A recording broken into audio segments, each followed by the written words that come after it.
Hola, bienvenidos. Soy Jorge Andrés Castañeda, me acompaña Ricardo Alvarado. Nosotros somos de Mexicanos contra la Corrupción y la Impunidad.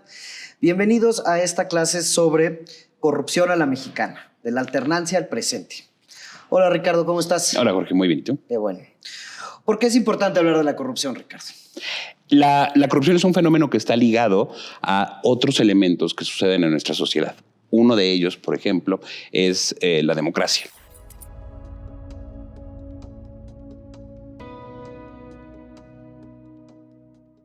La corrupción es como una planta pirófila. Destruye el ambiente que está alrededor de ella para fortalecerse a sí mismo. Y podemos demostrarlo a través de una medición indirecta. Si comparamos el índice de percepción de la corrupción de Transparencia Internacional para 2020 con el índice de democracia elaborado por la Unidad de Inteligencia de The Economist, podemos ver una correlación entre los países en ambos indicadores, demostrando que una democracia más fuerte tiene a su vez una menor percepción de corrupción y cómo estos dos fenómenos se van fortaleciendo mutuamente. México ha sido históricamente un país que ha sido plagado por la corrupción, lo sabemos todos, pero pues se supone que a partir de la democracia va a haber menos corrupción. ¿Qué ha pasado, Ricardo? Es difícil decir si hay más o menos corrupción que el pasado, porque no existe una medición perfecta sobre la corrupción. Lo que sí tenemos son maneras de acercarnos de manera indirecta a este fenómeno. Una de ellas puede ser la percepción, como lo es el índice de percepción de la corrupción, o como son las encuestas que elabora INEGI o algunos periódicos. Y otra medición también indirecta puede ser la de las noticias publicadas sobre corrupción. Podemos graficar o ver pues, el número de notas publicadas en los últimos 30 años y ver cómo hay un claro levantamiento. Repunte, ¿no? A partir de el inicio de la democracia, a partir en 2000, 2001 se dispara, ¿no? Como podemos ver en la gráfica. Exacto. Y hay por lo menos dos picos claros, ¿no? Uno en 2013 y otro en 2015, ligados a fenómenos que claramente explotaron en los medios de comunicación, como la Casa Blanca de Enrique Peña Nieto o los escándalos ligados a los gobernadores del sexenio pasado. ¿Y cuál es el índice de la percepción en México? ¿Cómo ha evolucionado, digamos, en los últimos 10 años, Ricardo? Lo que vemos para el índice de percepción de corrupción en México en los últimos 10 años es más o menos un estancamiento claro, ¿no? México sigue alrededor de los 30 puntos y si bien en los últimos años ha recuperado algunos puntos y eso lo lleva a mejorar pues, a unas 15 o 20 posiciones, en términos generales sigue más o menos donde estaba. Creo que el otro tema muy interesante es cómo para la gran mayoría de los mexicanos y desde hace mucho tiempo, junto con la inseguridad, la corrupción han sido considerados como los mayores problemas de México. Este es un comportamiento raro. La corrupción tiende a ser un problema que preocupa más a las sociedades de países de ingresos altos, de países que tienen cubiertas ciertas necesidades indispensables que en México no tenemos cubiertas del todo.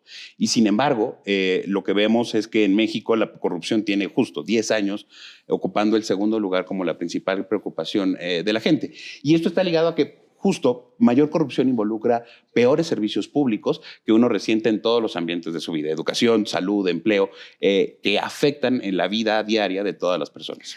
Ahora, ¿es la corrupción, digamos, de los gobernadores del PRI la que nos afecta o es la mordida que te pidió el policía cuando te pasaste un alto? Son las dos, ¿no? Una en la que justo es la que uno vive y en la que los servicios se vuelven deficientes, la del policía, la de los maestros que te piden dinero para poder comprar los uniformes de los niños en las escuelas o para poder tener acceso a ciertos servicios de salud. Sí, la corrupción de la mordida para que te instalen el agua. La corrupción extractiva, ¿no? La que vuelve más caros los servicios a los que tenemos derechos. Y hay otra corrupción, la grande, que es más difícil de agarrar, pero que lastima también en términos de los servicios grandes a los que tenemos. Esa corrupción nos quita hospitales, nos quita escuelas, nos quita carreteras, nos quita servicios grandes que no podemos sentir rápidamente, ¿no? Si la inseguridad y la corrupción son los dos principales temas que nos preocupan como mexicanos, algo muy preocupante, a pesar de las expectativas creadas, digamos, con el cambio de gobierno en 2018, es que pensábamos que la corrupción iba a disminuir, pero parece que ya no es el caso, ¿verdad, Ricardo? En 2019 la gente tenía esta clara esperanza, creo es la mejor manera de llamarlo, una esperanza de que la corrupción disminuyera en los próximos 12 meses y esa ventana de oportunidad que tenía el gobierno para hacer grandes cambios en materia de una agenda anticorrupción mucho más agresiva se cerró por completo y ahora ya le dio la vuelta y la gente ahora tiene expectativas mucho más negativas de lo que viene para el futuro.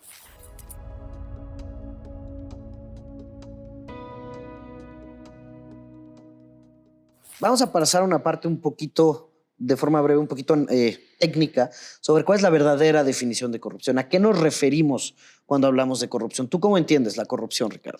En Mexicanos contra la Corrupción tenemos una propia definición, que es la del abuso de una posición de poder con el fin de generar un beneficio indebido a costa del bienestar común o el beneficio de todos. Y la razón por la que me gusta esta definición es que tiene los 3 elementos que sí son comunes en todas las definiciones de corrupción. 1, una posición de autoridad desde la cual se toma una decisión pública. 2, un bienestar común que es lastimado. Y 3, la de un beneficio indebido. Un beneficio personal indebido. Exactamente. Un beneficio económico. Puede ser no dinero directamente, pero se acaba traduciendo en un beneficio económico, ¿no? Ya sea que alguien se apropie de un cargo, se apropie de una institución, pero al final genera un beneficio personal que no debía generarlo. Y aquí quiero hacer énfasis en que no estamos hablando de leyes, porque justo la construcción social de lo que entendemos por corrupción en el sentido de lo que es correcto y no es correcto va cambiando conforme va cambiando también nuestra percepción de lo público.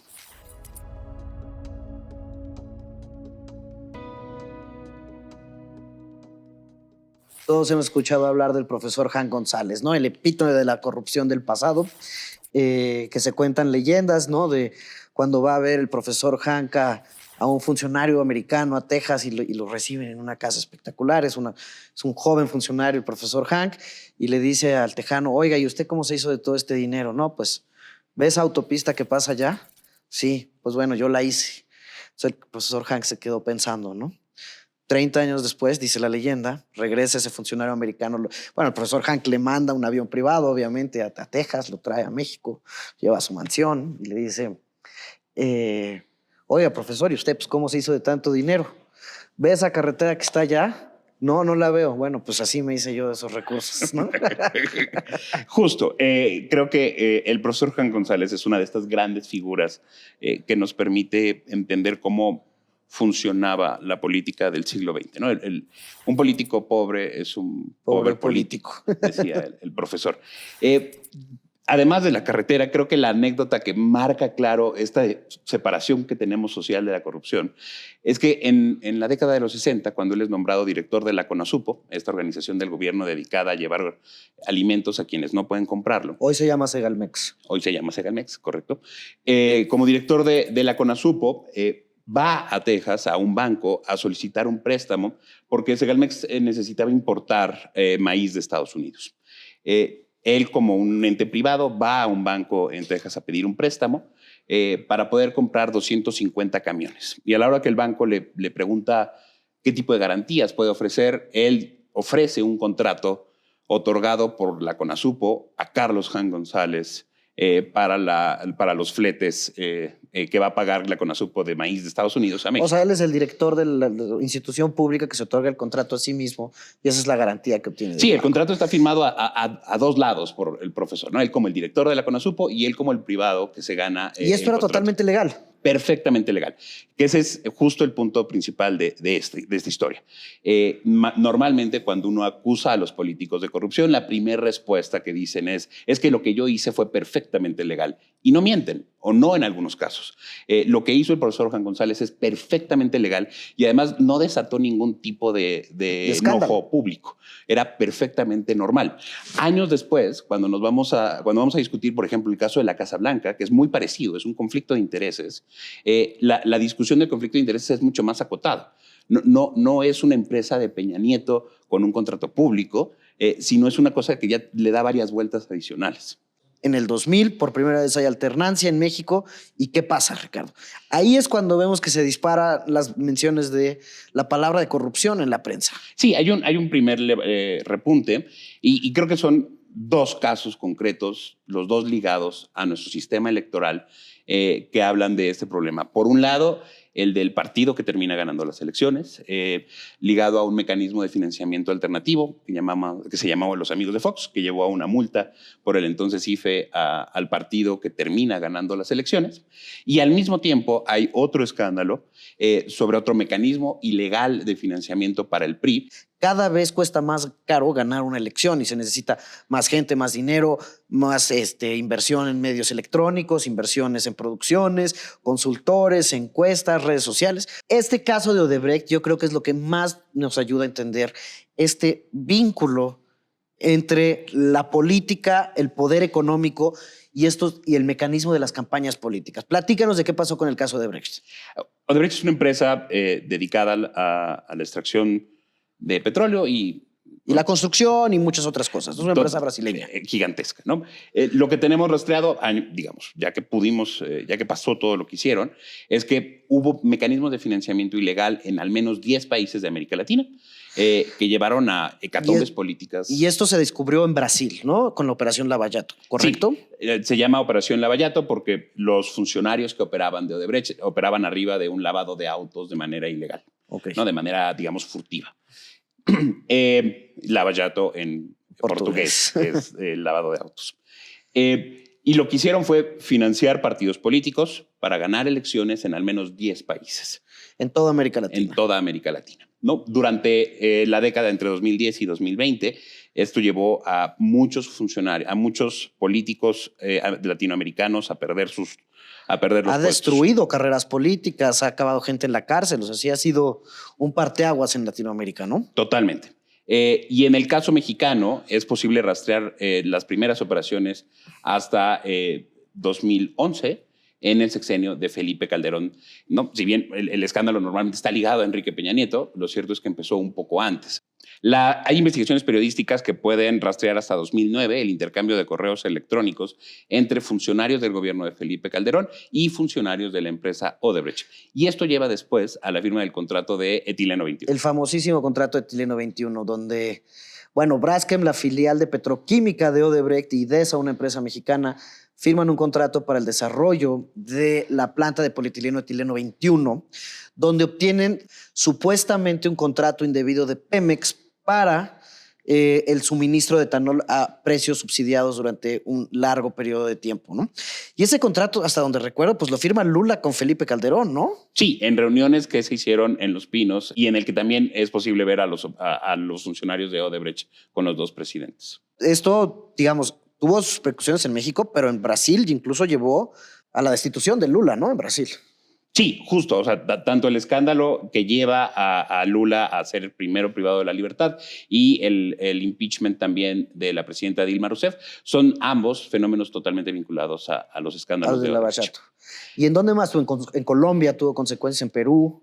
O sea, son en total 10 países, al menos 6 cabezas de Estado que fueron retiradas de sus funciones como consecuencia de las investigaciones. Tal vez el caso más significativo de la crisis política generada por la corrupción de Odebrecht es el de la elección en Perú, en el que salvo el ahora presidente electo, el resto de los candidatos de la primera ronda, todos estaban vinculados de alguna u otra manera a escándalos de corrupción ligados a Odebrecht. Incluso Keiko Fujimori está en un proceso abierto de investigación en su contra por un proceso vinculado a esta empresa. Entonces, ¿qué sabemos de todo esto de Odebrecht? Que una sola empresa transfirió más de 2.500 millones de dólares en sobornos o, bueno, ayudas a campañas, y que estos son los que ayudaron a conseguir estos contratos a la postre a esta empresa Odebrecht en temas de infraestructura, de energía, de petroquímica y demás, ¿no? En México en particular sabemos o se ha reportado de transferencias de por lo menos 1.5 millones de dólares a Emilio Lozoya, el exdirector de Pemex, ¿no? Y fueron para la campaña de Enrique Peña Nieto supuestamente en el 2012, ¿correcto? Es correcto. Y luego tenemos rastreados contratos entre 2012 y 2015 por miles de millones de pesos a Odebrecht y sus filiales para poder rehabilitar las refinerías en México. Sí, claro, y esa es la famosa rehabilitación de Tula que nunca sucedió. Exacto. Pero bueno, entonces, recapitulando, tenemos esta historia de la gran corrupción del PRI de los 70, luego tenemos unos escándalos en la elección del 2000, cuando llega por la alternancia de la democracia en México. Durante, digamos, que este reinado del PAN, hay escándalos de corrupción, aumenta digamos, el uso de la palabra corrupción en el léxico de los mexicanos, en los reportes de prensa. Y luego este caso de Odebrecht que llega, digamos, hacia el final del sexenio de Felipe Calderón, y luego llegamos a la elección de Enrique Peña Nieto, el sexenio marcado por la corrupción, por lo menos en la percepción de todos los mexicanos. ¿Qué pasó en el sexenio de Enrique Peña Nieto? Yo creo que, bueno, lo que pasó fue que la corrupción explotó por completo, ¿no? Había un escándalo por lo menos cada ¿Pero 3 tú crees meses. que explotó o sabíamos más lo que estaba pasando? Probablemente ante lo que nos encontremos es a los medios preparados como nunca, medios de comunicación y organizaciones de la sociedad civil mucho más pendientes de lo que hace el gobierno, lo cual hace que estemos todos en general más pendientes, y al mismo tiempo hubo mecanismos de desviación de recursos diferentes y nuevos que llevaron también a crecer el fenómeno, ¿no? O sea, creo que ambas cosas crecieron y como consecuencia es esta explosión de esta sensación generalizada de corrupción. Pero, y todo empezó con la Casa Blanca, la famosísima sí, Casa Blanca. Justo, creo que ese es el punto de quiebre, que destruye la confianza ciudadana en el gobierno de Enrique Peña Nieto y empieza a poner, digamos, en el primer plano de todos nosotros la preocupación sobre la corrupción. ¿Qué pasó con la Casa Blanca? En 2013, una portada de la revista Hola trae un reportaje en el que la primera dama, Angélica Rivera, presume una residencia en Las Lomas. A partir de esta publicación, un grupo de periodistas empieza a investigar qué pasó con esta casa. Y lo que encuentran es que la casa está a nombre de una empresa, no de una persona. Es decir, no está a nombre moral. Ni de Angélica Rivera ni del presidente Peña Nieto, sino de una persona moral. ¿Cómo se llama esta persona moral? Grupo IGA, ¿no? No, justo hay una empresa antes, que es solo la propietaria de la empresa, Ingeniería Mobiliaria del Centro. Sí. Y Grupo IGA es dueña de Ingeniería Mobiliaria del Centro, y entonces ahí es donde la cadena se abre. Grupo IGA había recibido contratos del gobierno del Estado de México cuando Enrique Peña Nieto era gobernador, y en ese momento el gobierno federal de Enrique Peña Nieto había otorgado hasta 22 contratos a este grupo empresarial. Uno de ellos, la construcción del tren que iba a conectar a la Ciudad de México con Querétaro, que era una corporación, un consorcio de empresas, entre los cuales a una empresa china, ¿no? Sí, que era más grande, y entre ellos iba involucrado también Grupo IGA.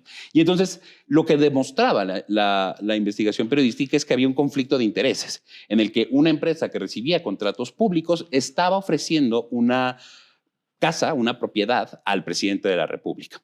El tema explota, esto lleva a un video en el que la primera dama sale a defender que es el fruto de su trabajo, ¿no? El argumento de ella es ese. Y años más tarde, el propio presidente de la República reconoce que eso fue un error de comunicación. No, fue el error de comunicación más grande de la historia. Ese escándalo detona una discusión a nivel nacional sobre qué vamos a hacer con la corrupción. Y a partir de esa discusión surge la iniciativa ciudadana 3 de 3, una exigencia que viene desde la ciudadanía por conocer cuáles son los bienes y conflictos de intereses de todos los funcionarios públicos del país. Bueno, de todos los aspirantes a funcionarios públicos, porque sí, en ese momento es para candidatos. Exacto. El esfuerzo era en la elección intermedia, la de 2015, preguntarle a todos los candidatos que hicieran transparentes estas declaraciones. Eso lleva a juntar firmas para una iniciativa ciudadana y eso lleva luego a la reforma constitucional que le da vida al Sistema Nacional Anticorrupción. Que es esta gran apuesta de coordinación entre instituciones para justo atacar estos temas, ¿no? En las que en el corazón de esa discusión están estas declaraciones de patrimoniales, de impuestos y de conflictos de intereses de los funcionarios públicos.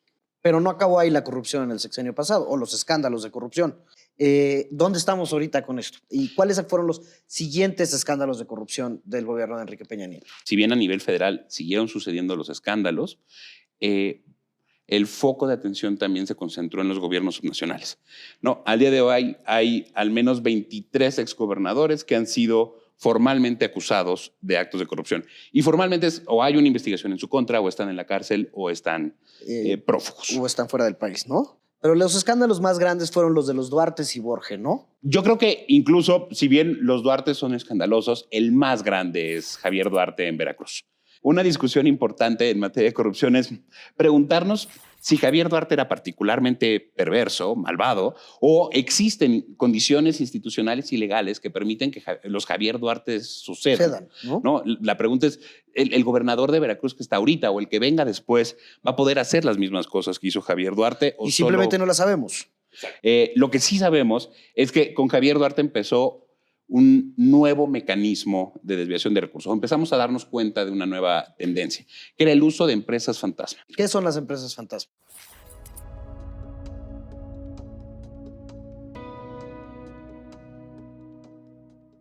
Empresa fantasma es una etiqueta legal que aporta el SAT, que reconoce que hay empresas que no pueden demostrar cómo funcionan, que no pueden demostrar que sus simulan su operaciones. existencia. Exacto. No existen. Es decir, reportan tener contratos por millones de pesos, pero no tienen un almacén, no tienen oficinas, no tienen coches, no tienen nada, solo son fachadas. Y estas empresas fantasma empezaron a surgir, evidentemente, desde hace muchos años, pero en los escándalos de corrupción, con Javier Duarte nos damos cuenta de las primeras operaciones, tal vez, en las que estas empresas fantasma reciben contratos públicos para hacer cosas que no suceden.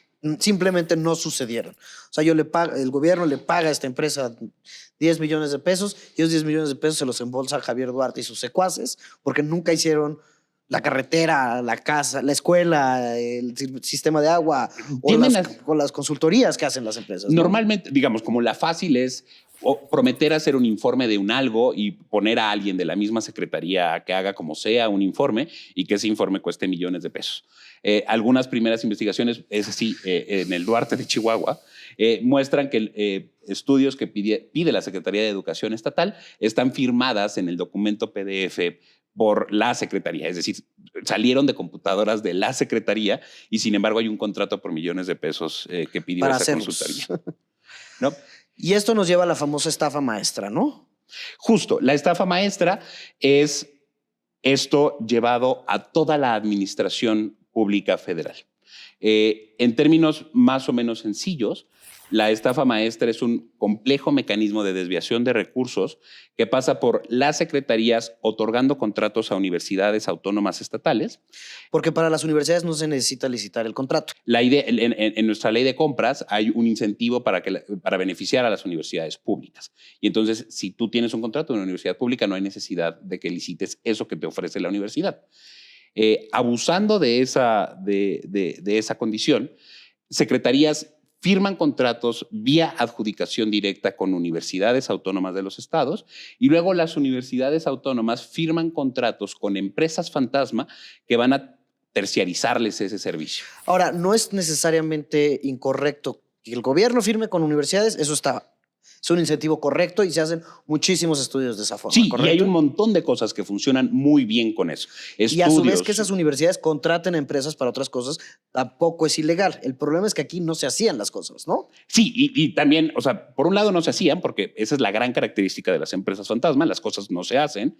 Y la otra es que había cosas, hay un contrato de la Secretaría de Desarrollo Social para la organización de un evento deportivo a una universidad estatal, ¿no? O sea, cosas que están claramente fuera del alcance o el nivel de especialización de una universidad. Las universidades tenían contratos para un montón de actividades, no parte de su especialización. Universidades contrataban empresas que no hacían los servicios. Ese es el problema, digamos, ¿no? Porque si hubieran contratado a las empresas que hicieron las cosas, bueno. Era cuestionable si lo hicieron, pero legal al final. Ahora, las universidades se quedaron una parte, ¿no? Está estimado como en 7,000 millones de pesos lo que lograron reportar los periodistas. Y de esos 7,000 millones, las universidades se quedaron con una comisión de 1,000 millones. De nuevo, de cosas que no recibió el gobierno. ¿Y qué hicieron? ¿Y dónde está ese dinero hoy? Estos 1,000 millones están en las universidades, en su gasto. Y el otro es como lo hablábamos hace rato. Ese dinero va a las empresas, podemos rastrearlo y le perdemos la pista cuando sale de las cuentas bancarias de estas empresas. Estos desvíos ocurren en año electoral. De nuevo, regresamos a el dinero para las campañas políticas. ¿Qué pasó en 2016?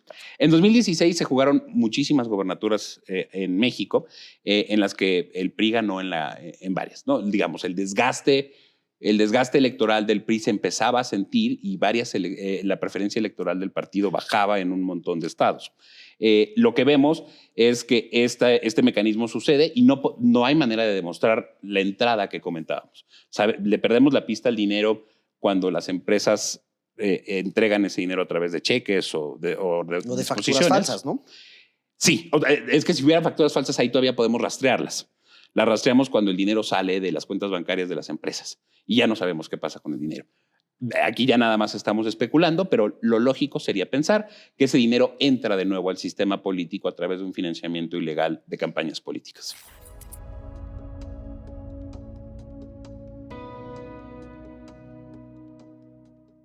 Esto nos lleva a digamos, este clamor ciudadano por la creación de poner fin a la corrupción. Entonces, empezamos este proceso de institucionalización de la lucha anticorrupción desde la sociedad civil y desde organizaciones ciudadanas, ¿correcto? Sí, hay una presión gigantesca de parte de la ciudadanía para que el sistema político ofrezca una salida real, que no haya más simulación. Y esa salida real se traduce en una reforma gigantesca a la Constitución, a 7 leyes, que crea un sistema nacional anticorrupción y que luego pide a cada uno de los estados hacer una reforma similar. Lo que existe a nivel nacional, que exista también en cada uno de los estados. Pero en eso llega el 2017 y esa iniciativa ciudadana pierde fuerza porque cambiamos, digamos, de prioridades en el sistema político. Llegó el 2018, gana Andrés Manuel López Obrador la presidencia de forma abrumadora. Una de sus grandes banderas, una de sus grandes reivindicaciones es: vamos a poner fin a la corrupción porque el presidente ya no va a ser corrupto. ¿Se acabó la corrupción, Ricardo? No, claro que no. La corrupción no se puede acabar por decreto.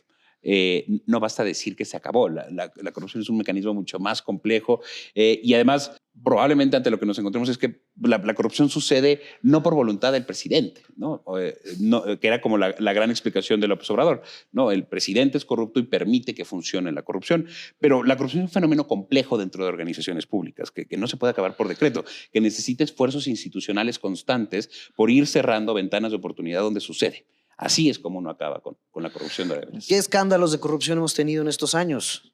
A pesar de que no hemos llegado todavía a cumplir 3 años de gobierno de López Obrador, tenemos al menos 4 casos que demuestran que este problema sigue vivo como nunca. El primero de ellos son las declaraciones patrimoniales de los funcionarios públicos. Cuando salió que todos tenían casa en Texas. Bueno, fue Olga Sánchez Cordero, que tenía un departamento que no había declarado, Manuel Bartlett y todas sus propiedades que no habían declarado. ¿Quién más? Me parece Irmeréndira Sandoval, que no había declarado algunas propiedades. Entonces, el caso es que estamos viendo que estas declaraciones patrimoniales que creamos para saber qué tienen los funcionarios públicos, pues no las llenan de forma honesta. Sí, y que de nuevo, cuestionado el caso, por ejemplo, de Bartlett sobre, oye, ¿cómo es posible que tengas 20 y tantas propiedades? Si solo ha sido funcionario público. Exacto. La respuesta es: no son mías. Bueno, pues, pero están a nombre de alguien muy cercano a ti, o tus hijos o tu compañera de vida, ¿no? O sea, están ahí muy cerca. Y de nuevo la respuesta es: esto que hice es perfectamente legal.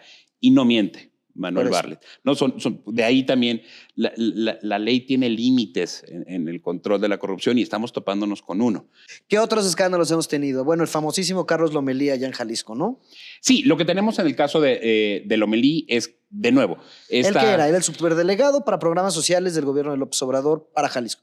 Bueno, primero fue el candidato de Morena para la elección, de 2018 a gobernador. Perdió. Lo nombran superdelegado. ¿Y qué pasa? Él es doctor y... Sí, tiene firmas farmacéuticas, Tiene ¿no? empresas farmacéuticas.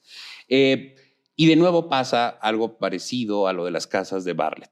No es él, sino la empresa de alguien que tiene la misma dirección que la empresa, que su empresa, la que está buscando contratos con el gobierno. Y obtiene estos contratos. Exacto. Legalmente él no puede obtener los contratos porque hay un conflicto de intereses. Ahí sí hay una clara limitación legal. Pero la limitación legal no alcanza a estas otras empresas. Lo que demuestra una investigación periodística hecha por Mexicanos contra la Corrupción es que están vinculadas estas empresas en el fondo, que comparten direcciones, que comparten la misma lista de nombres, todos cercanos. Son las mismas personas. A Carlos Lomelí. Y como consecuencia pasa lo que uno esperaría que pase en una democracia más o menos estable. Ante una denuncia que viene de la sociedad civil organizada, hay una reacción dentro del sistema político. Carlos Lomelí renuncia se inicia una investigación desde el gobierno federal contra él y contra la empresa que ganó este contrato. Pero Carlos Lomelí no fue candidato ahorita hace 2 semanas a la alcaldía de Guadalajara. Hasta ahí llegó el sueño de la democracia estable. Carlos Lomelí se hace candidato del partido en el gobierno, de Morena, a la presidencia municipal de Guadalajara. El segundo municipio más grande casi del país, después de Tijuana. Exactamente. Y que es otro problema que tiene la Secretaría de la Función Pública actual, los castigos, las sanciones hechas a estas empresas y a estas personas se caen en el Tribunal Federal de Justicia Administrativa, ¿no? Entonces, de nuevo estamos enfrentando los topes que tiene este gobierno para poder controlar la corrupción.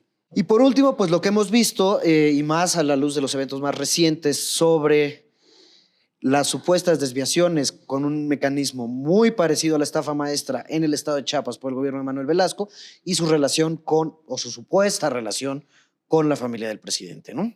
Sí, el año pasado, en 2020, nos fue revelada una investigación periodística que pegó un escándalo de corrupción. Bueno, más que una investigación, fue un video donde vemos...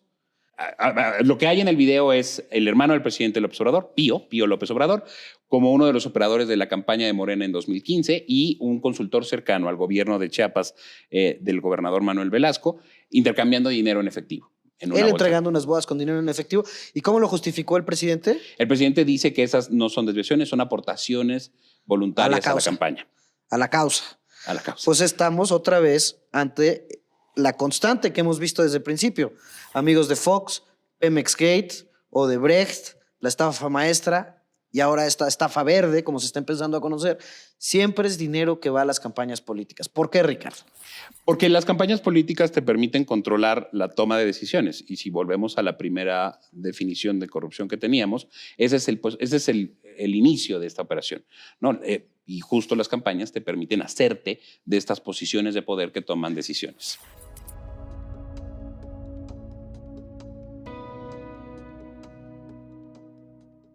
Pues de estos últimos 20 años llegamos a la democracia, pensamos que íbamos a acabar con este mal del país. ¿Por qué no hemos acabado con él, Ricardo?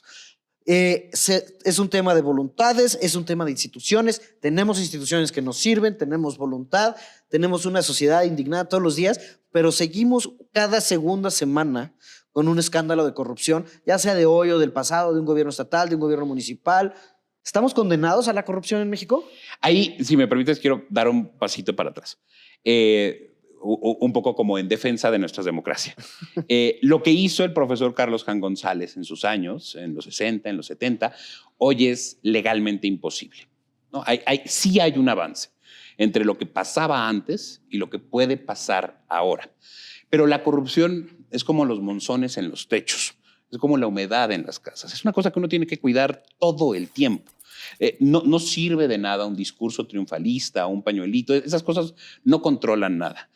Lo que necesitas es en todo momento detectar estas ventanas de oportunidad, estos puntos débiles en nuestras leyes y en nuestras instituciones que permiten desviaciones de recursos.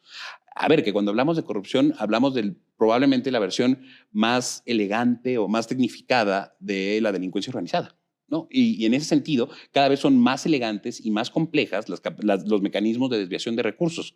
Y siempre habrá que seguir actualizándolos, seguir modificando nuestras leyes, seguir entendiendo.